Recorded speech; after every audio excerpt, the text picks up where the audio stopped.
Welcome to this event to mark Islamophobia Awareness Month. Today we're going to be discussing the online safety bill, which Ellen will very kindly present to us in a second.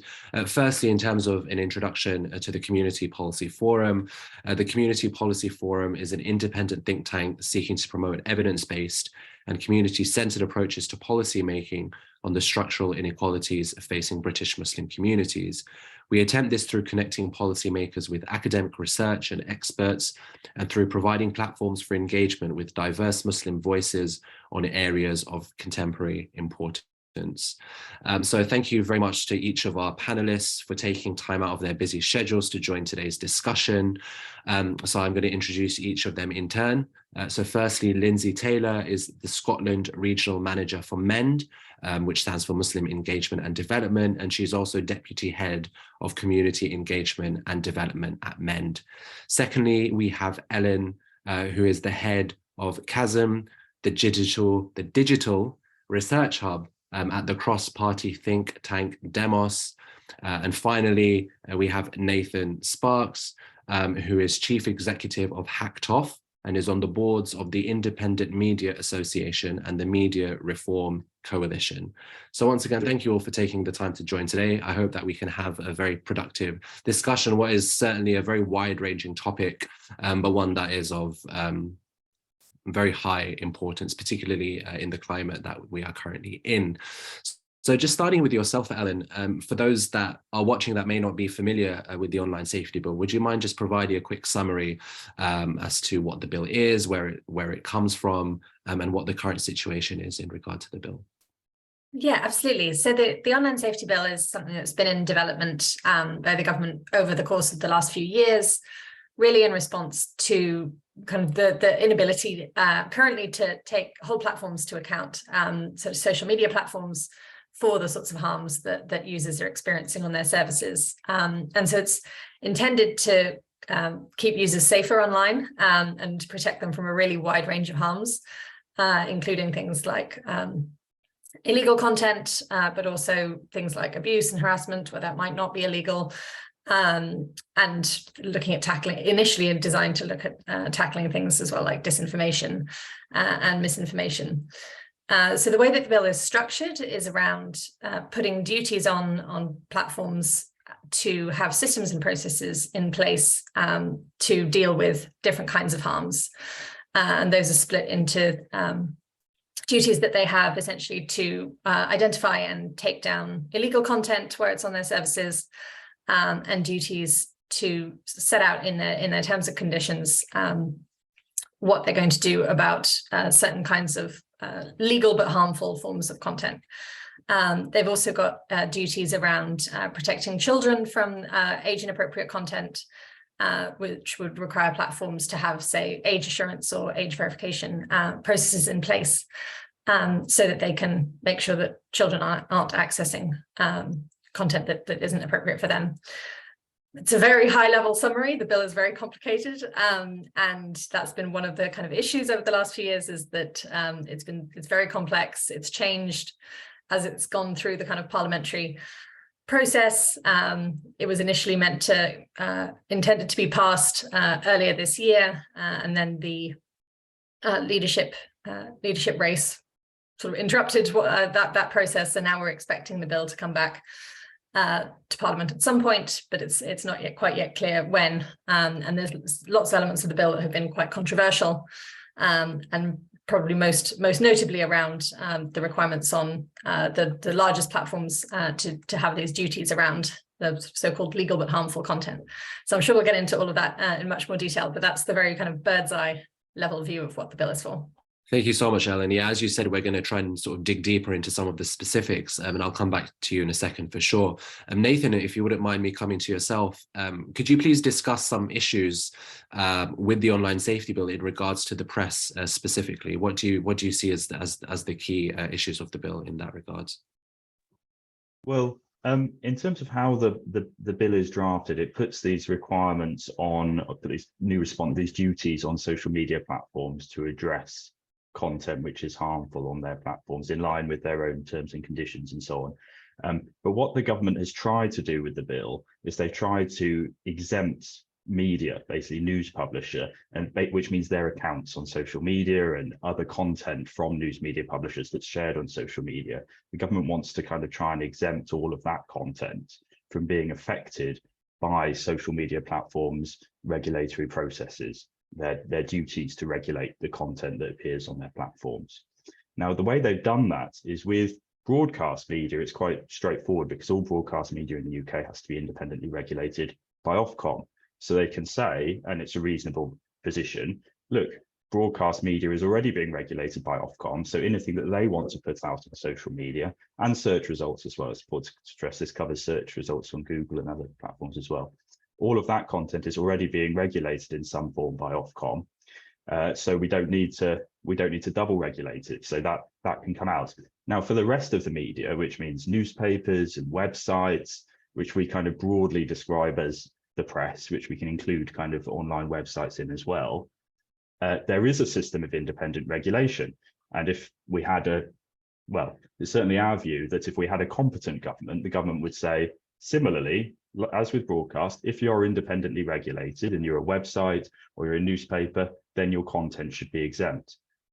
But the problem is that most of the largest and most powerful newspapers in the country have chosen, and their websites have chosen, not to be regulated. So they object to that and they say, well, no, that means that our content wouldn't be covered. It would be regulated just like other citizens. To which again, we would say the answer is, well, then you should be regulated. You shouldn't plead kind of special treatment and say everything that you publish should be kind of protected, whereas the rest of us, anything we publish on Twitter and Facebook will be regulated. So why shouldn't what newspapers put out there?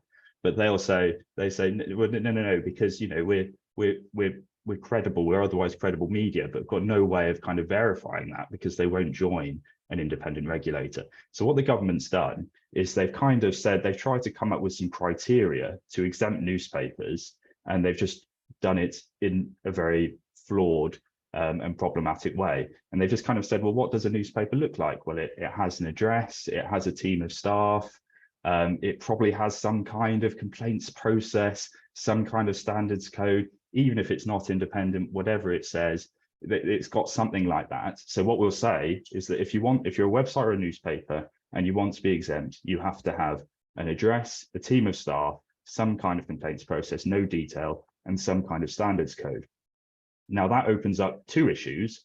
First of all, it's far too broad because it means that there's lots of extremist publishers on just across the internet who could just come up with a standards code tomorrow that might literally say, this website is inaccurate, or publishes disinformation or racist abuse or anything all the time, and it would qualify. That would be enough to meet the qualification. So you're going to end up capturing all these very dangerous and extremist websites and blogs right across the internet.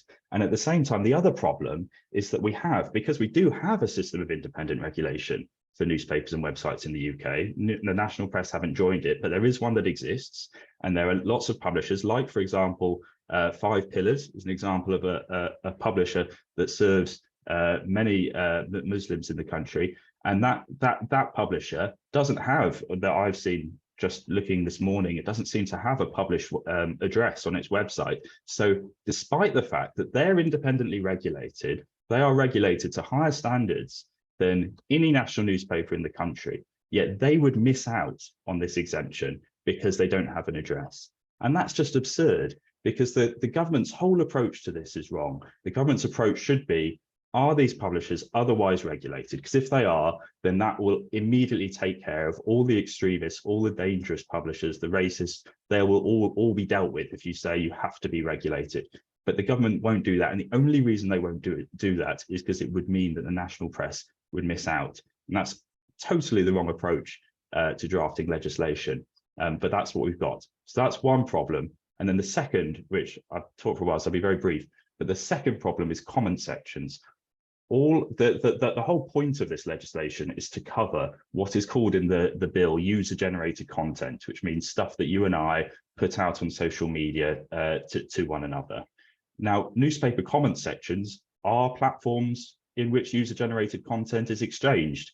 People put up posts under articles, other people respond. And if you look on kind of the Mail Online or the Sun's comment section, you will know that there's a lot of online harms, the kind of issues that this bill is supposed to address, that appear on those platforms. And we've got specific examples of anti-Semitism, Islamophobia, and more appearing on those platforms. Yet again, the government has exempted those. And the only reason they have to do that is because the national press are concerned, don't want to be regulated. They don't want their own content to be regulated on social media platforms, and they don't want to have to face the responsibilities of regulating their own comment sections. Thank you very much, Nathan, for that kind of summary of some of the issues in regard to the online safety bill, specifically in relation to the press. So staying with sort of the press and media and broadcasting at the moment, Linsay, if I could just ask you to speak a little bit more as to whether you feel that sections of the British news media perpetuate Islamophobia and other forms of hate, and if so, in what ways do you see that as being the case? Yeah, thank you. That is a really important question, because at the end of the day, this is what this is all about. It's about protecting individuals from the hate that's out there in social media, but also in the media. And if there is not legislation in order to protect, then obviously the harm is able to manifest. Now, in British media, there is definitely a rhetoric, and there is definitely issue around the Islamophobic narrative, which is going out there on a day-to-day basis. So we just need to look at some of the headlines that are out there and have been out there over the past little while to know that there is definitely, as I said, an issue. So there's been recent headlines in the past wee while saying things like the Islamist plot to kill the Pope. Also headlines like the jihad next door, which is obviously putting fear and worry into individuals, thinking, you know, oh, this person who I possibly lived next to for many years, suddenly I begin to think, is there an issue here? Is there suspicion and things like that?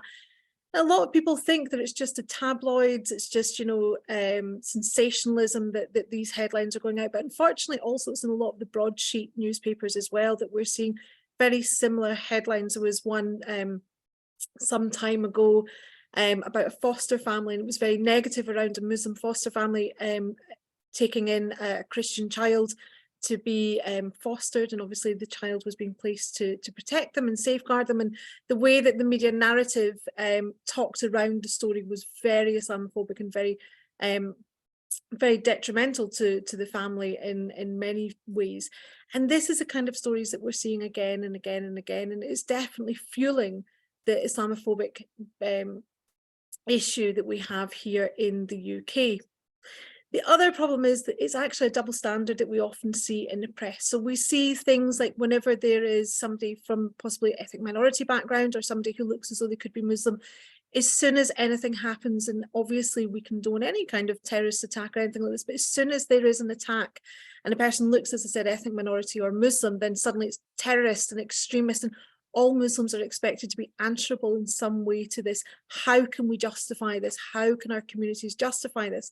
But when we see this in the reverse, things like when we saw Christchurch happening and unraveling there, obviously the Prime Minister in New Zealand came out straight away and referred to it as a terrorist attack, whereas the Western media referred to it as blue-eyed, blonde-haired, wee boy, where did it all go so wrong?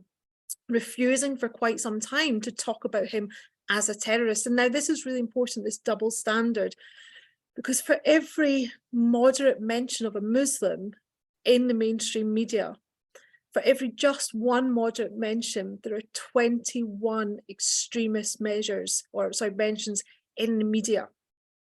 And I've already spoken about some of what those headlines are saying. So, you know, jihad plot to kill the Pope and things like that. So they are headlines that we know are not true, that are fabricated, or that they are manipulated in different ways in order to seem a lot worse than they are. And then when we look at that and we think about, for every one moderate mention, there's this 21 extremist mentions.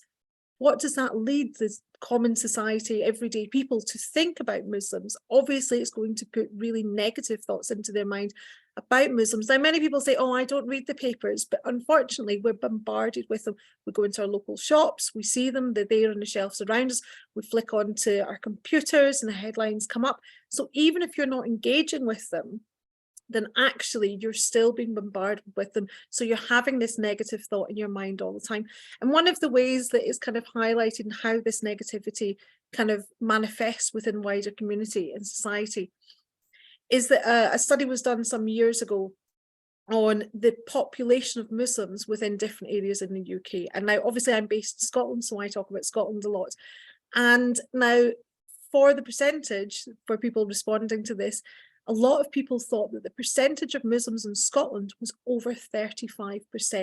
Now, the reason that they have this thought is because of negative representation in the media, but also in other places like politics and so on like this.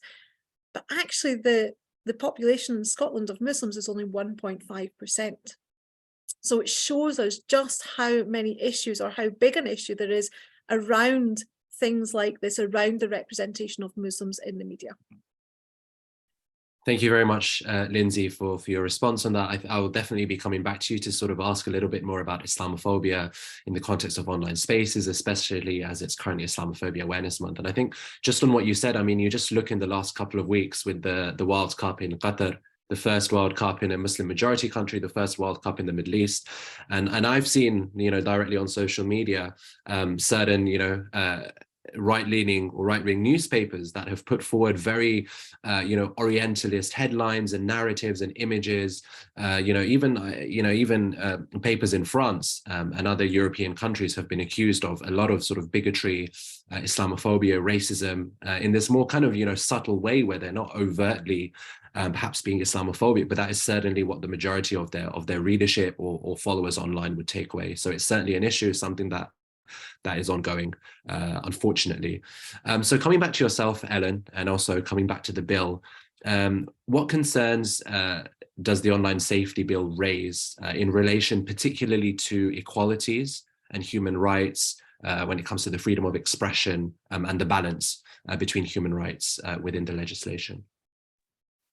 Yeah, so obviously that kind of one of the key areas of contention around the bill has been around this question of freedom of expression and whether it's adequately protected, whether requiring platforms to take action on certain kinds of content is going to either require or incentivize them to vastly over-moderate and take down far more content than is necessary just to kind of stay on the safe side, because the legislation is also going to bring in Ofcom will have various powers around information requirements that they can make of platforms and the power to, issue fines if platforms aren't complying with their duties.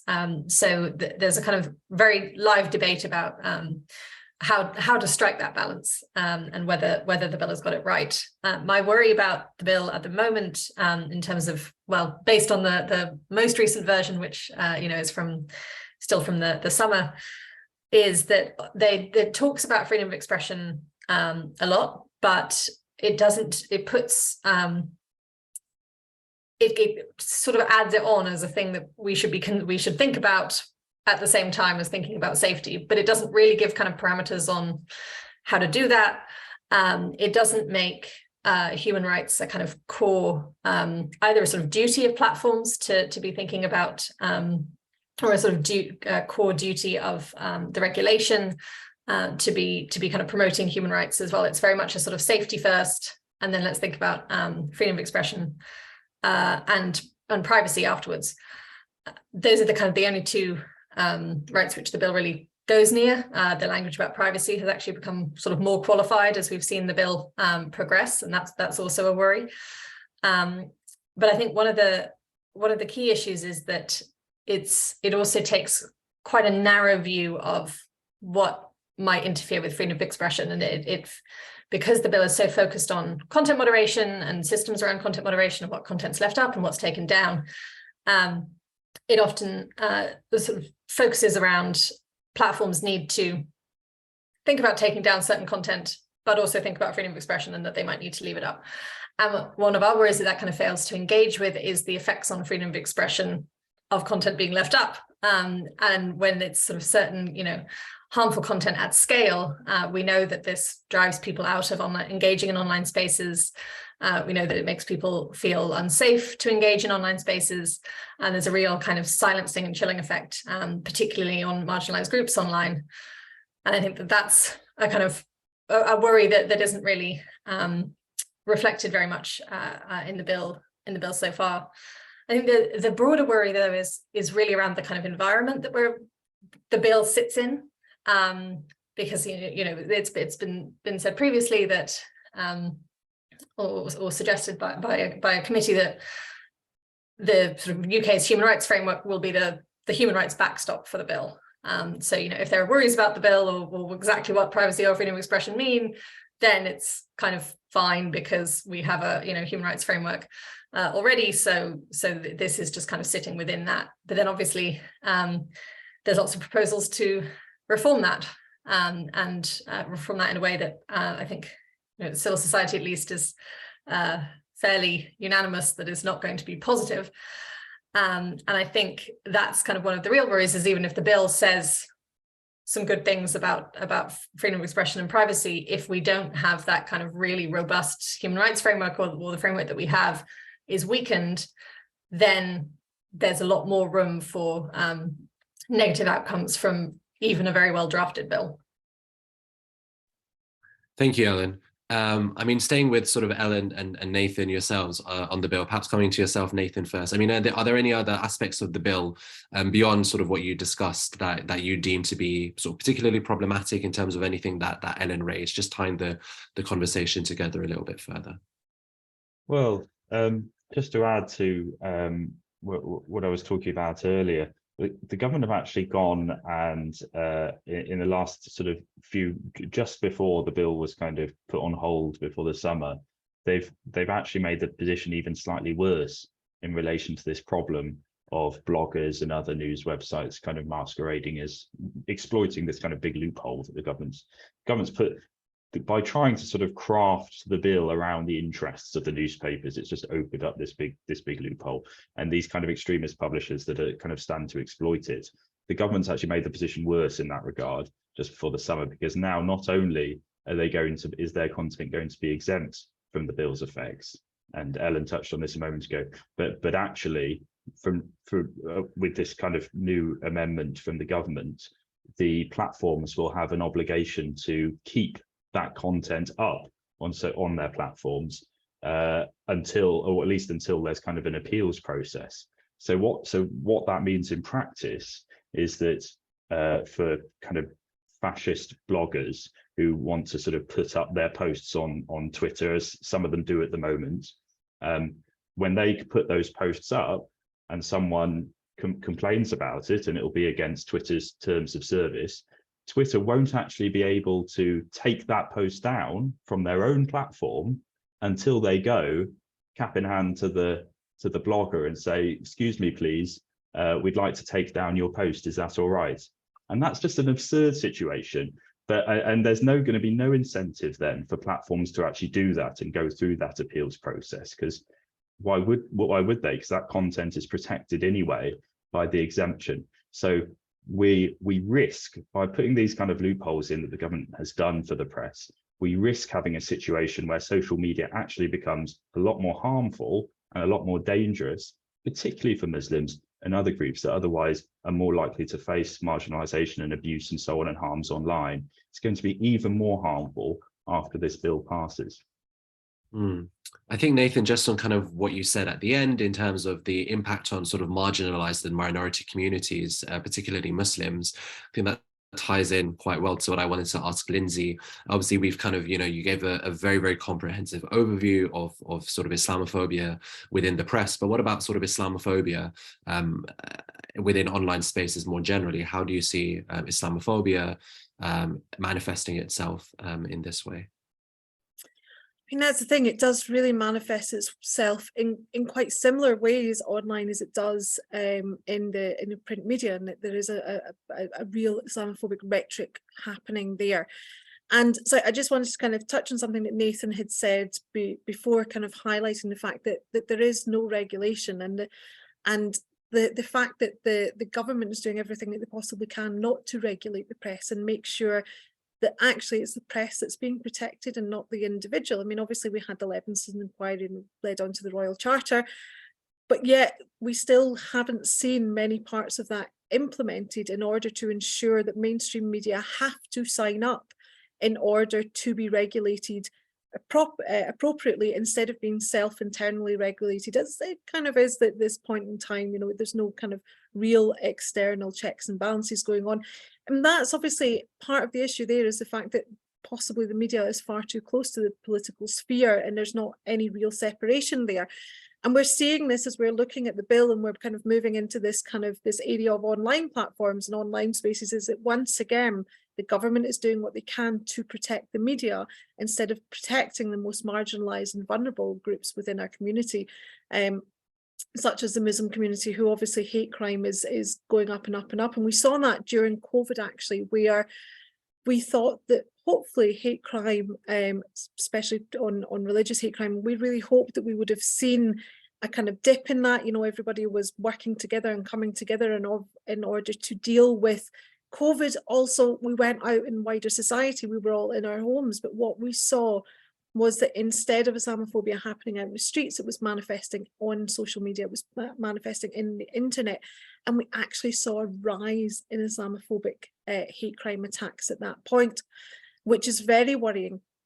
And that's what we see quite often on social media and online spaces. People are working within a silo or echo chambers.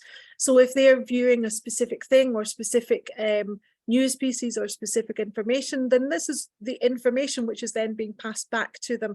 It's the information that they're constantly seeing. So if they're seeing a lot of things which are very negative and very Islamophobic, then actually this will be perpetuated to them and will, you know, allow them to interact more in that space.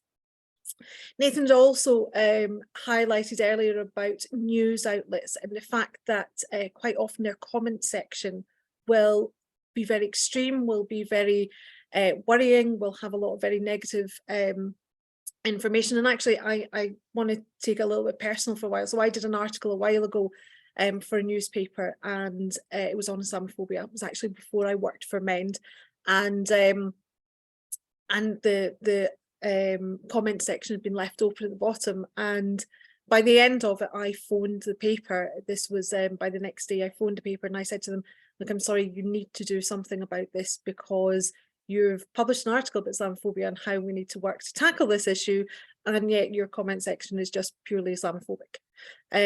And that's the thing. So they weren't able to take down the article, and also they refused to close the comment section. They said, no, actually, you know, we need to leave it open, or we need to leave it up. Actually, they did eventually stop any more comments going up on it, but they left it up for people to read. But all that was happening before they kind of closed the comment section was this continuation of Islamophobia, and people having their ideas and their thoughts reinforced by the previous comment, by the comments that happened before, and people just fueling onto that. And it's that thing, if you read a newspaper in your house, when you're sitting there, you may turn to your partner and say, oh, you know, these Muslims, and you may make some comment, but that's it, it doesn't go any further. But the fact that there's an echo chamber within the comment section, it's allowing it to manifest, and it's allowing it to increase. The next time I did an article for the same paper on Islamophobia, I said right at the beginning of it, the only way I'll agree to do this article is if the comment section is closed, that there is no comment section when you put this on social media. And they agreed to that, thankfully. And it meant that that echo chamber wasn't allowed to happen. So people could have those thoughts in their mind, but it wasn't perpetuated online. So that's one of the really dangerous things about social media, and the fact that it's not regulated and that the press isn't being regulated, is that even though the article was about tackling Islamophobia, by the end of it, it ended up as being a very negative space for people who had Islamophobic views to actually have their views reinforced and accepted on that platform. Thank you very much for that, Linsay, and particularly for kind of sharing that experience to really bring this to life a little bit more, and how that kind of ties into a lot of the problems with the bill, like you mentioned that Nathan discussed a little bit earlier.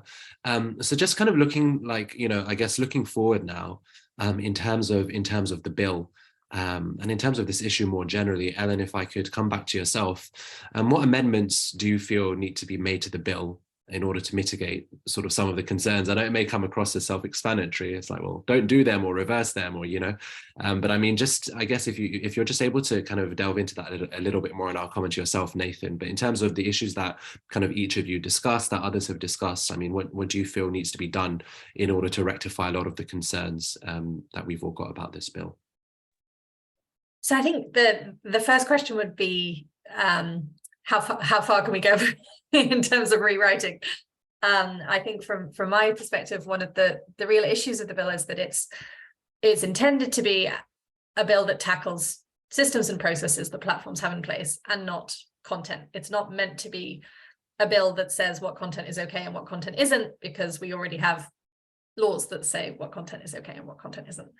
And so what it was always kind of meant to do, in the way that the sort of, you know, putting a duty of care on platforms to do this, was really where there are platform systems which are increasing risks to users, you know, whether it's through recommending harmful content to them that they wouldn't otherwise have come across. You know, it's not that just that it's allowing them to look for it, but actually kind of actively serving it to them. Or whether it's you know, the design of platforms that means that certain harmful behaviors are encouraged or monetizable or normalized or amplified, or any of these things, then platforms can be held to account for the decisions that they've made that might be putting users at risk.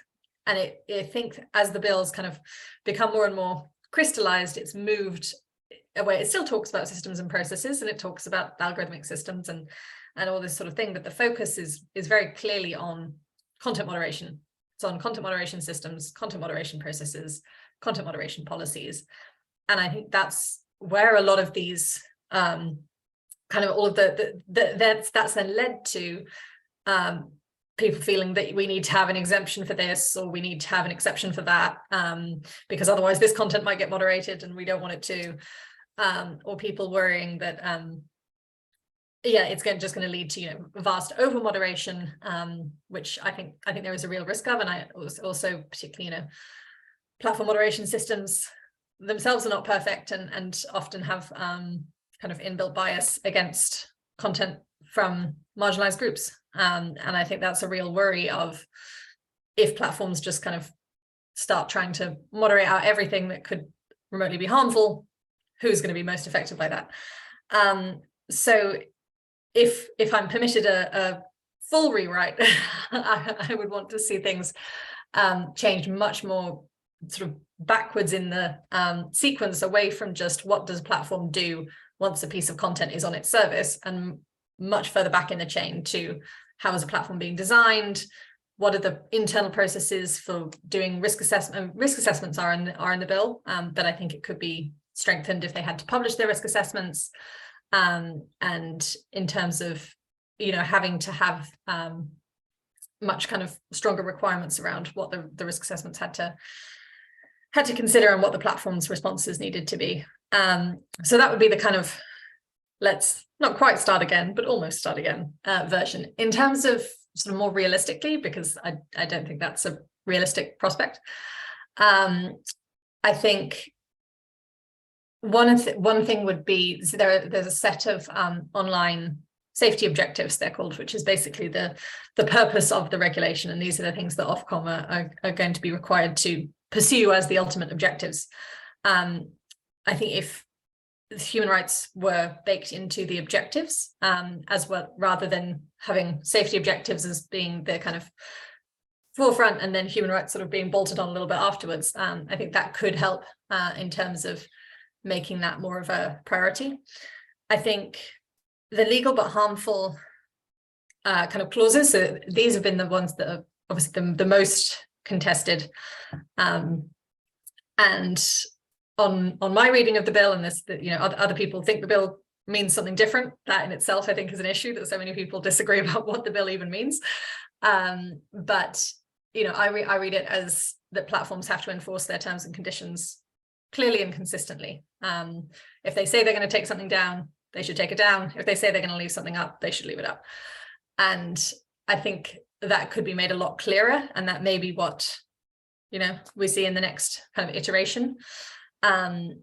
Because at the minute it's unclear whether it's what's it requiring, what's it's incentivizing, what exactly there's sort of, you know, platforms have to take into account the importance of the freedom of expression of various different kinds of content, but, you know, there's not really any kind of guidelines for what does that actually mean, you know, take it into account. Does it mean don't take down the content? Does it mean you have to think about it, but you can take it, you know, it's all a bit difficult to interpret what the actual response would be. So kind of really clarifying those areas that there have been so much debate over would be my, you know, tidying around the edges, but I would much prefer to just go back to systems. Thank you, Ellen. Before I come to yourself, Nathan, I just want to stay with yourself, Ellen, just for a second. And this is slightly off topic, but I'm very curious about this. What do you feel are the kind of consequences, very, very broadly speaking, of Elon Musk's takeover of Twitter? I know that's put a smile on your face, but we've seen certain individuals being allowed back on the platform, having been removed from the platform for hate speech, misogynistic speech, etc. I mean, just very, very briefly, tying it back into this wider conversation about sort of online hate and social media. I mean, how do you think this sort of, you know, these last few weeks that have been pretty crazy on Twitter, and what kind of impact do you think that will have? So I think it has been a kind of demonstration of why the current system is broken, that one individual who has a lot of money can take over a platform which you know, it's not universally used, but it is a kind of important place that has become a space for public and political discourse in particular, you know, where politicians are using it to connect with constituents, or journalists are using it to disseminate their work.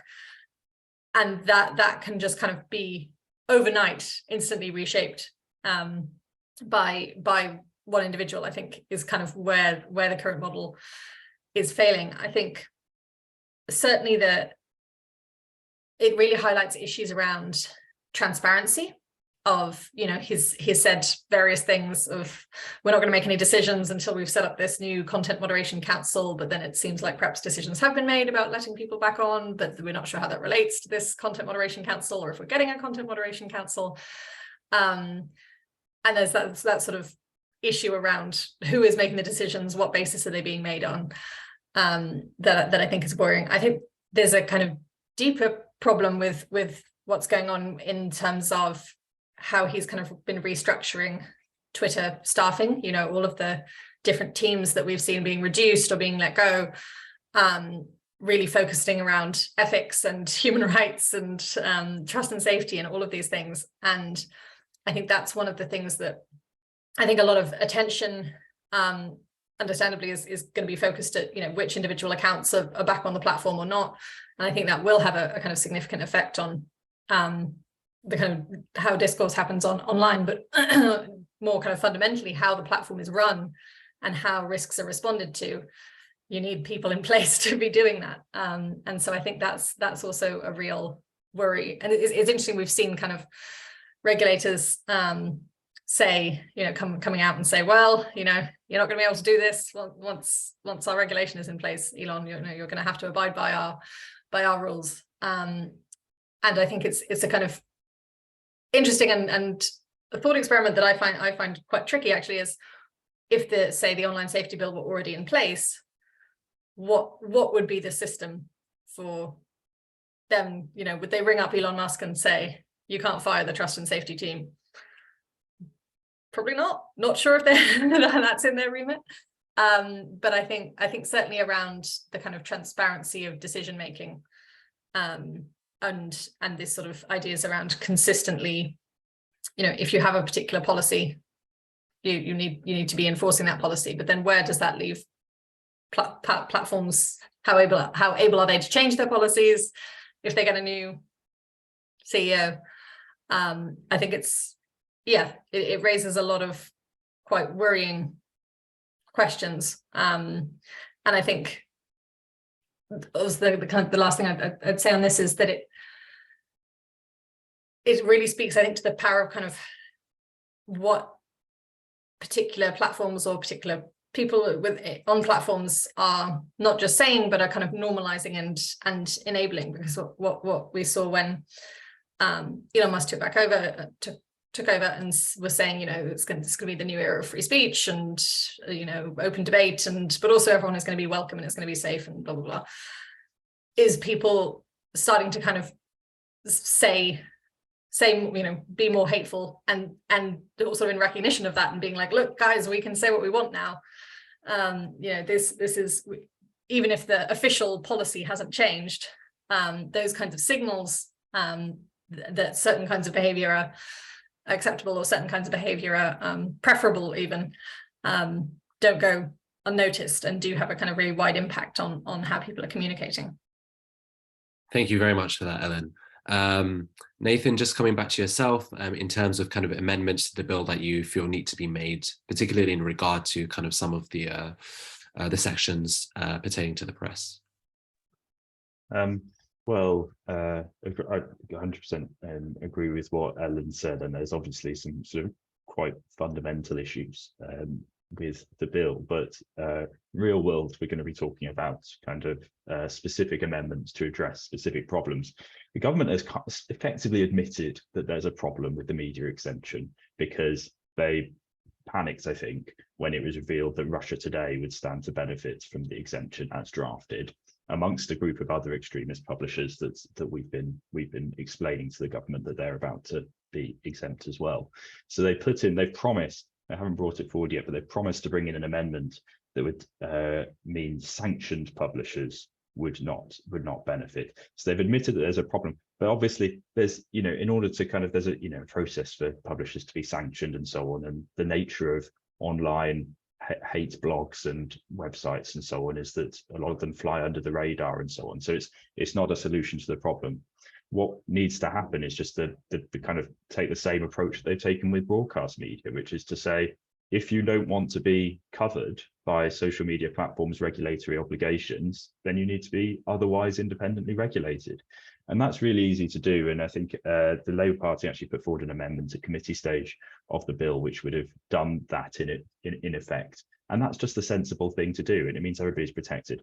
And I also just want to stress, because there's some people who have argued, and this is a reasonable argument as well, that the media exemption isn't necessary in the bill at all, and it should be taken out altogether.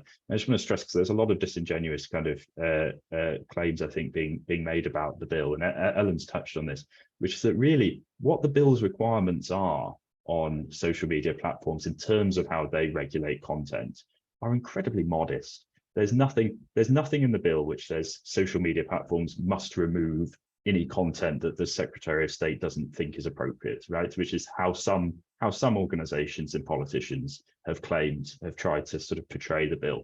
All it says is essentially is, as Ellen says, I read it entirely the same way, which is that social media platforms must have terms and conditions for how they deal with content, which might be a slap on the wrist. It might be, we don't regulate that content, but it must have terms and conditions and it must stick to them. That's all it says.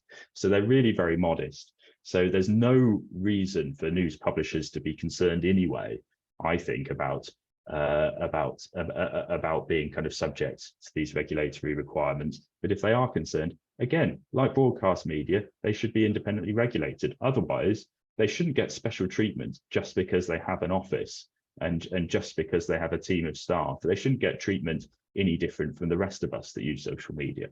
And then on the comment section issue, again, all it would take would be a very simple amendment. And in our view, we would suggest it could be perhaps subject to a turnover threshold, because there are lots of kind of small kind of specialist comment sections online where the harm is there's much kind of lower likelihood of harm. But we would say something like, all news publishers which have a turnover in excess of, say, £100 million should have to regulate their comment sections. That doesn't seem too much to ask. If you've got a turnover of £100 million a year, you can afford to make sure that there isn't racist abuse in your comment section. So those are the kind of the two kind of very quick and straightforward fixes we would recommend to the government.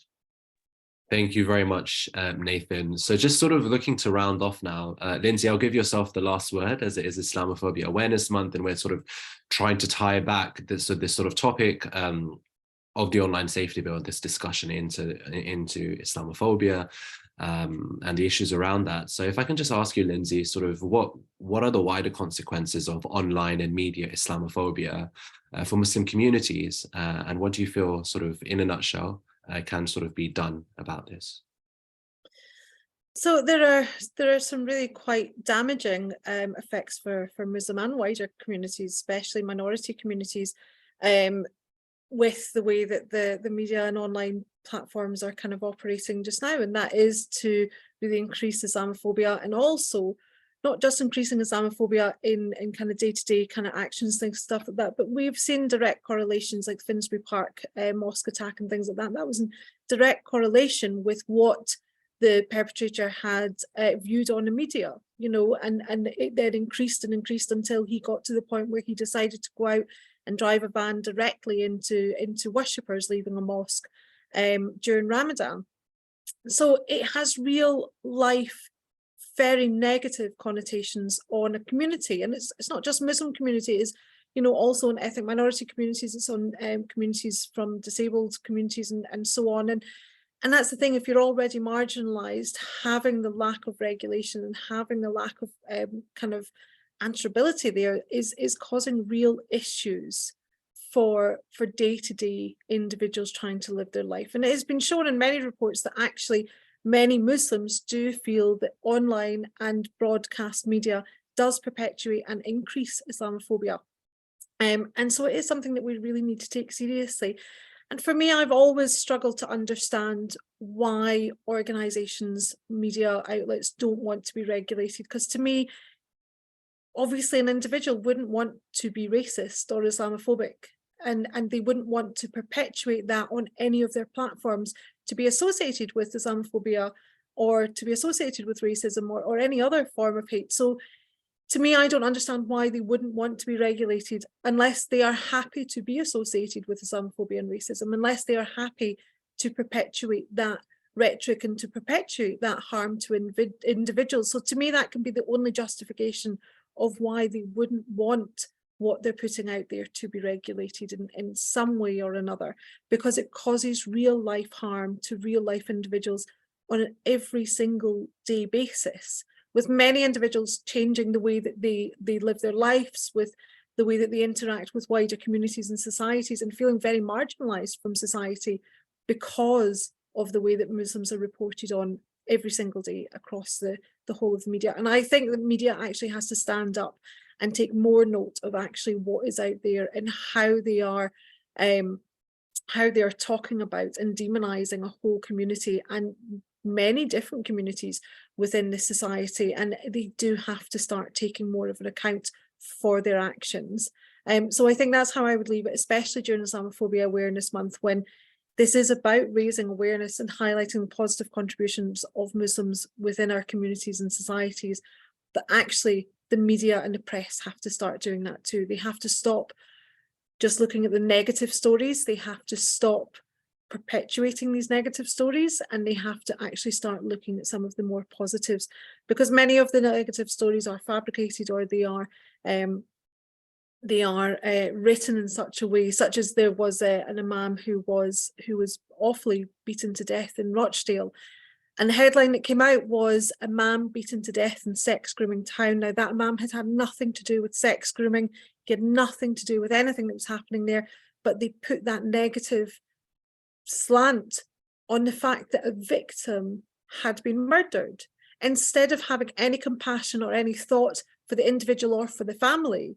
They put a very negative turn on that story, and it's these things that actually have a really negative real life impact on individuals, and these are the things that we need to be making sure that we're able to change and that we're able to challenge in media, both in print media, broadcast media and online spaces, which is really important.